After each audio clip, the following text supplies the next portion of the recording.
Welcome back to the Press Box Preps Edition. I'm Daily Chronicle sports editor John Stife. I'm here with sports reporter Nick Gertz and his talking beard, and one of America's top sports reporters, or what? America's best sports reporters? Honorable mention? Writer, yeah. Something like that. John Solly. Either way, happy to be here with you.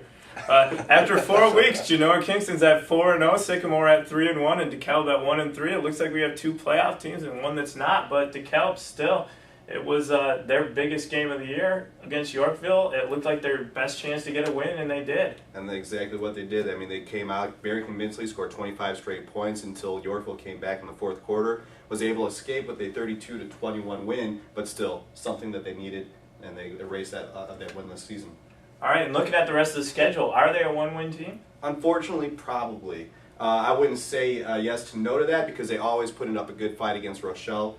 So it could be a possible win. Like I said, possibly 2004, I want to say, was when they went into Rochelle and came out with a 16-12 win. So I'm not going to say yes or no to a win, but it probably looks like that right now. All right, and this week they play their lone game at DeKalb High School. They're bringing in a bunch of stands. It's homecoming, but it's Glenbard South, a team that lost 14-7 to Geneva last week, and Geneva is the best team far and away in the conference. Well, we thought far and away until Glenbard South came in and made a game of it. They've already beat Batavia.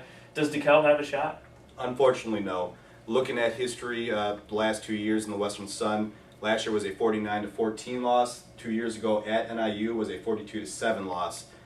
If history is what an indicator to this game, it could possibly be another 40-point performance by Glenbard South.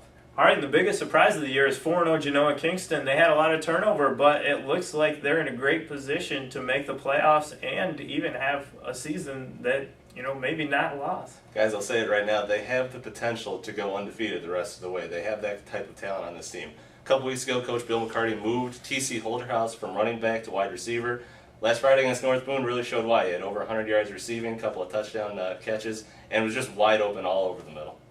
All right, and this week they have Winnebago. They travel to Winnebago, and you got to talk with Bill McCarty a little bit about that this week, and we'll take a minute to listen to that. Instead of just ganging up on the run, they do enough play action, enough passing to keep you from just putting 8 or 9 in the box. So, where do you see some areas that have worked in the past and could work? Well, last year we didn't have anything work. Yeah. I mean, the score was 14-13, but I thought they dominated the game. They dominated defensive line, offensive line. We had one big play at the beginning. I think our first play of the game, we had like a 60, 75-yard touchdown run. And after that, we struggled. Okay. They just beat us up front last year, so hopefully we can remedy that problem. Coach McCarty certainly remembers what happened at homecoming last year, but how much do the players remember? Yeah, I talked with Kyle Leewitzer earlier this week, and he said that this is the game that you circle on the calendar because of what happened last year with a 1-point loss at home, and it's homecoming. That's something you never want to go through, and they went through it last year. Do you really think the guys could go undefeated? I think they have the talent to. I'm not going to say that they will, but I'm going to go out and say they win 9 this year. All right, and conference play begins this week. Who do you think the toughest competition is? I think you have to look at Still in the Valley. They're 4-0. They've won all their games by a healthy margin. All right, and Sycamore at 3-1 has their toughest game in conference play this week. They travel to Geneva. They've got Michael Rattay, the running back, that set a bunch of records last year against them. You have a little experience with the Rattay brothers. Saw Sean Rattay play quarterback a couple years ago at NIU when they played DeKalb, and anytime you see a 6'7" quarterback back there, it can be very intimidating. He was a walk-on at NIU, so talent definitely runs in that family. All right, and you've seen a little bit of Geneva. What makes them so difficult to play? It's a big offensive line, and they're just going to hit you in the mouth all day long. They run it inside, they run it outside. It doesn't matter where they run it, they get yards.